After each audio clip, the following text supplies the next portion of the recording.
Hello guys, আজকে আমি নতুন একটা রেসিপি নিয়ে এসেছি। দেশি মুরগি দিয়ে আলুর ঝোল। চলুন চুলায় চলে যাই। প্রথমে দিব পেঁয়াজ কুচি। আমি প্রথমে সয়াবিনের তেল দিয়ে দিছি, এবার দিলাম পেঁয়াজ কুচি। আমি আজকে দেশি মুরগি আলু দিয়ে রান্না করছি। আগে আমি একটু বেরেস্তা ভেজে নিয়েছিলাম, তুলে রেখেছি। ওটা তরকারি নামানোর মশলা কষানোর সময় আমি দিয়ে দিব।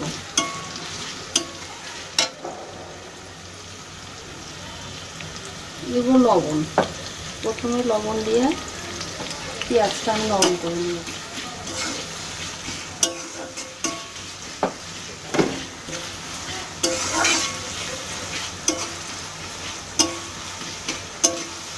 আমার ভিডিওতে যদি আপনাদের কোনো সমস্যা থেকে থাকে আমার নিচে কমেন্ট বক্সে কমেন্ট করে আমাকে জানাবেন, আমি সেটার সমাধান করব। দিয়ে দিলাম দুটো তেজপাতা, দুটো সাদা এলাচ, কালো এলাচ, গোলমরিচ।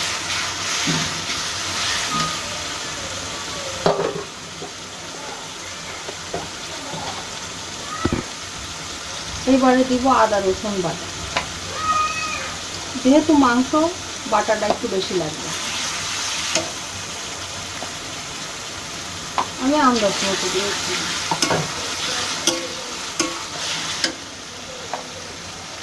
দিব মরিচের গুঁড়া, ঝাল যার যা ইচ্ছা। আমরা একটু ঝাল বেশি খাই তাই বেশি দিচ্ছি।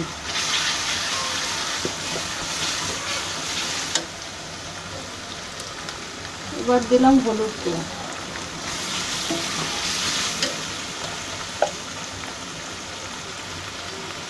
ধনিয়া জিরা গুঁড়া,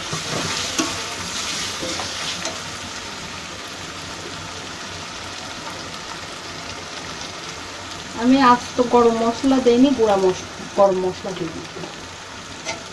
দারচিনি গুঁড়ো দিলাম।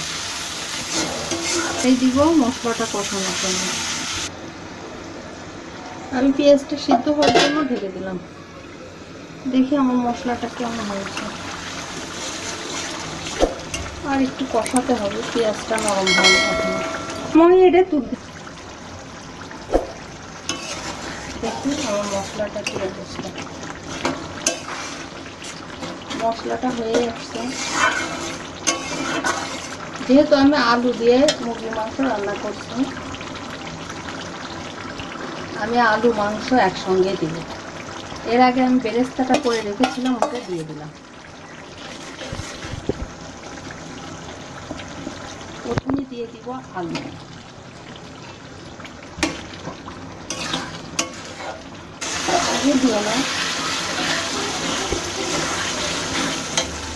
এবার আমি মাংসগুলো দিয়ে দেব। আমি চামড়া টামড়া পা সব নিয়েছি, কারণ মজা লাগে দেশি মুরগি।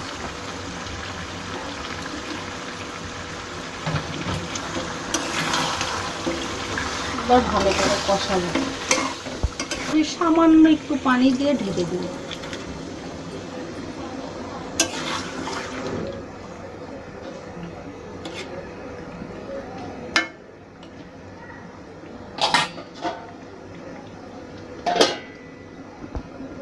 ফিরে এলাম 5 মিনিট পর, দেখি কেমন।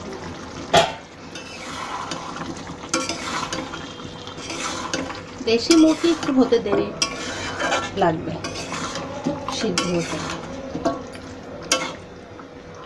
আমরা সিদ্ধ না হওয়া পর্যন্ত নেড়ে চেড়ে ঢেকে দিব। সিদ্ধ হওয়া পর্যন্ত অপেক্ষা করব। আমার তরকারিটা কি অবস্থা হয়ে গেছে। আমার মাংস সিদ্ধ। মাঝখানে আমি একবার অবশ্য দেখেছিলাম, আপনাদেরকে দেখাইনি। বাট আমি এখন একটু জিরার গুঁড়া দিয়ে তরকারিটা নামিয়ে নেব। এটা অপশনাল,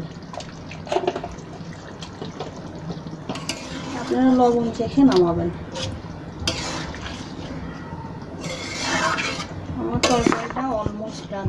অনেক সুন্দর লাগছে। আমার রেসিপিটি যদি ভালো লেগে থাকে আমার রেসিপিটি যদি ভালো লেগে থাকে একটা লাইক, শেয়ার, সাবস্ক্রাইব করবেন।